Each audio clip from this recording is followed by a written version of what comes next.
important thing is based on right now, the next target is 12,000. But I think it's important to recognize that it's very possible we go below 10,000.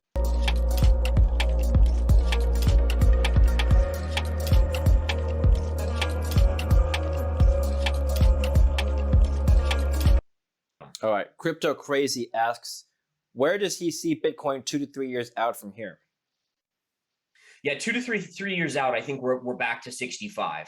So I do think there's a decent chance that we're back to 65 within 2 or 3 years. I think this next 6 months or so is going to be the hardest. Then we'll bottom out, and then you'll probably have another 6 months of sideways chop. If we look at past cycles on Bitcoin, it's usually that first year down, and then you get a sideways kind of choppy where the bulls and the bears are just battling it out for a period of time, and then finally you start to get that move up. And I'm still a believer that inflation is going to be a systemic problem, maybe not at 8 or 9%, but at 5%. And I still believe that when the economy really tumbles here, and I'm starting to see the signals of that eventually the Fed will say, okay, we have 5% or 4% inflation, but we have 10% unemployment. We now need to print again, which is going to be another positive for Bitcoin. So again, there longer term, lots of positives for Bitcoin. I don't think it's going away. I don't think it's going to zero ever, but ultimately you just have to weather the storm essentially. Well, you're assuming that by then, if the Federal Reserve becomes accommodative again, that Bitcoin will still be correlated to macroeconomic forces and be correlated to the stock markets overall. It's possible at some point in Bitcoin's future that it will start trading independent of all other variables and basically be a diversifier asset, right? I mean, it's just possible.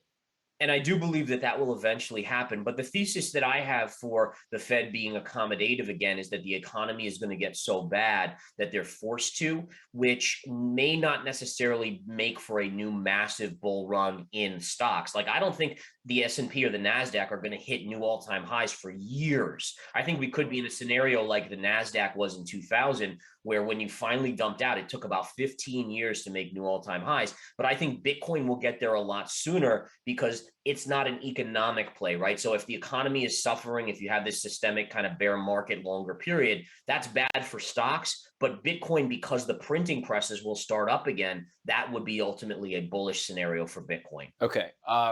We're going to come back to that. That was a major bombshell you just dropped. The stock markets aren't going to recover for years, where at least we tested previous highs. We're going to come back to that and talk about the Fed, but I want to finish up on Bitcoin first. Okay, so Gareth, what happened to 100K?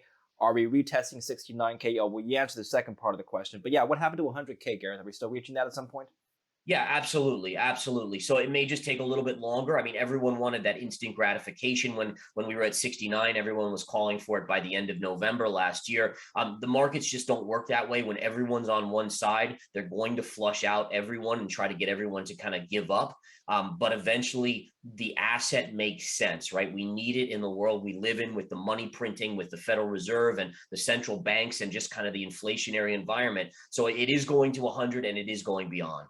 Okay, that leads to the next question, actually, is this question from Megu Baskloof. Sorry if I pronounced her Twitter handle incorrectly here, but once BTC bottoms, how long until the next all-time high? What price will that be? A little bit difficult to project that far out, but curious to see your answer. Super, super difficult. All we can do really is look at past cycles. And now let's be clear. And I think I even saw a comment on the question that you asked on Twitter that got people to ask questions, where they were saying, you have to recognize that this is a different environment. Bitcoin has never been through a massive hiking environment with no stimulus coming into the system. So it could take longer, but past cycles have shown us it bottoms after 12 months. And with in the next 6 months, so 18 months out, it starts to chop, and then you get that next bullish run between 18 and 24 months. So the idea is, within 2 to 3 years, I think you're likely back to or above the 69,000 level. Xmersion asks, at what price level could Bitcoin's market cycle be irreversibly damaged, i.e. breaking below 10K? You said that 12K is the lowest, so I guess his question is below that. Are we going to see irreversible damage? Yeah, so the important thing is based on right now, the next target is 12,000, but I think it's important to recognize that it's very possible we go below 10,000, all right? One thing I've learned in my trading career of stocks and commodities and now crypto is that assets go much further to the upside than anyone thinks and much further to the downside. I would say that you would prefer not to see the lows from 2018 and 19 taken out, which were around 3,500.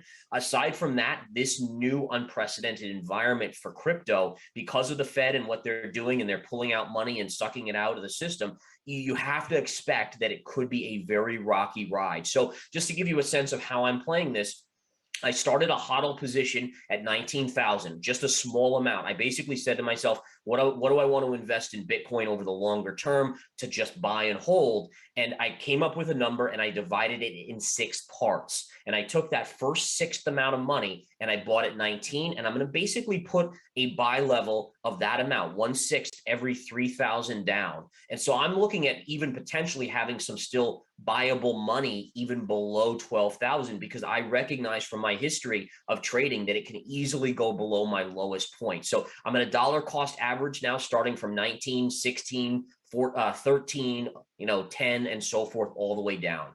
All right, that answers the next question. Have you started accumulating by Dam Siga? So you've answered that. This is You've already answered this, but somebody had the exact same downside target as you. What is the maximum bottom in TA terms? I say 12K. What does Mr. Soloway say? So I guess you agree with this person named Hong.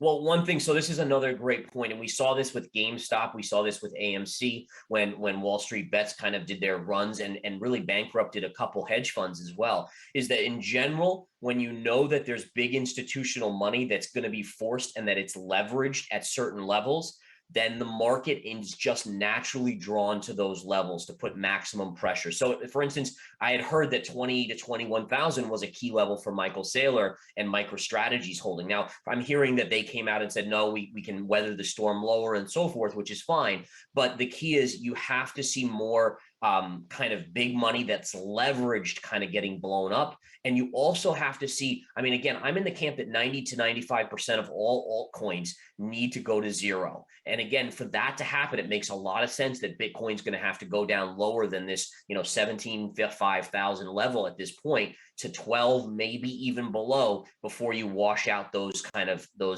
nonsense junk coins.